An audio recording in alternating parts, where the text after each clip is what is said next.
రాబోయేటువంటి ఎన్నికలు ఉన్నాయి. మున్సిపల్ ఎన్నికల్లో తెలంగాణ రాజ్యాధికార పార్టీ మీ అందరి సమక్షంలో మేనిఫెస్టోను రిలీజ్ చేస్తా ఉన్నాం. తెలంగాణ రాజ్యాధికార పార్టీ కత్తెర గుర్తుకు ఓటేస్తే మున్సిపల్ ఎన్నికల మేనిఫెస్టో 2026ను ఇక్కడ రిలీజ్ చేస్తా ఉన్నాం. మిగతా అన్ని పార్టీల కంటే ముందుగానే ఇక్కడ చేస్తా ఉన్నాం. సామాన్యుడి చేతిలో బ్రహ్మాస్త్రం.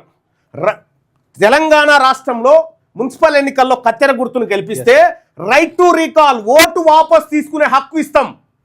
ఒకసారి ఓటేస్తే 5 ఏళ్ళ దాకా ఏం చేయలేం కదా. కానీ మీరు ఒకసారి ఓటేసిన తర్వాత కార్పొరేటరో ఆ వార్డు కౌన్సిలరో సరిగా పనిచేయకపోతే లేదా నువ్వు సగం పని చేస్తున్నావు, నా ఓటు నాకు ఇచ్చే అని చెప్పి రైట్ టు రీకాల్, అతన్ని వెనక్కి పిలిచేటువంటి హక్కు, అతని గద్దె దింపే హక్కు 5 ఏళ్ల దాకా కాదు, 2.5 ఏళ్లకే నువ్వు అతని గద్దె దింపేసేటువంటి హక్కు వస్తుంది. అదే రైట్ టు రీకాల్ హక్కు.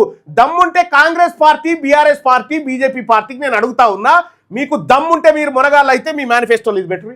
రైట్ టు రీకాల్ తీసుకొస్తామని పెట్టరు చూద్దాం. అంతే, పెట్టరు చూద్దాం. రైట్ ప్రతి 6 నెలలకు వార్డు ప్రజా ఓటింగ్, ప్రతి 6 నెలలకు వార్డు ప్రజలు ప్రజా ఓటింగ్ చేయాలి. ప్రజా ఓటింగ్లో జానయ్య గారిని రమ్మను. ప్రజా ఓటింగ్లో ప్రజల అభిప్రాయం, ఈ 6 నెలలు ఈయన మంచిగా పనిచేసిండు ఆ కౌన్సిలరు, రండి మేనిఫెస్టో రిలీజ్ చేస్తాం. ఈ 6 నెలలు ఈయన పనిచేసిండా లేదా కరెక్ట్గా. ఈ మున్సిపల్ ఎన్నికలలో కొద్దిగా మా మేనిఫెస్టో మళ్ళీ మీకు ఇస్తాం ఏమనుకో. ఇక్కడ మున్సిపల్ ఎన్నికల మేనిఫెస్టో ఇప్పుడు రిలీజ్ చేస్తా ఉన్నాం.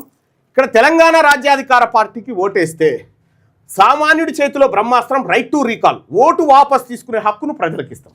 ఓటును వాపస్ తీసుకునే హక్కు ప్రజలకు ఇస్తాం. వేసిన ఓటును వాపస్ తీసుకునే హక్కు భారతీయ జనతా పార్టీ కానీ, బీఆర్ఎస్ కానీ, కాంగ్రెస్ కానీ మీకు దమ్ముంటే, మీరు నిజంగా మునగాలే అయితే, మీ మునగాని పార్టీలు అయితే మీ మేనిఫెస్టోలో ఇది పెట్టండి. ఇప్పుడు చూద్దాం. ప్రతి 6 నెలలకు ఒకసారి ప్రజా ఓటింగ్ జరుగుతుంది. ఆ 6 నెలలు ఈయన పని చేస్తుండా, ఏం చేస్తుండ కౌన్సిలర్ పని చేస్తలేడు అనుకుంటే ఆయన రైట్ టు రీకాల్ కిందికి జారిపోతున్నట్టే లెక్క.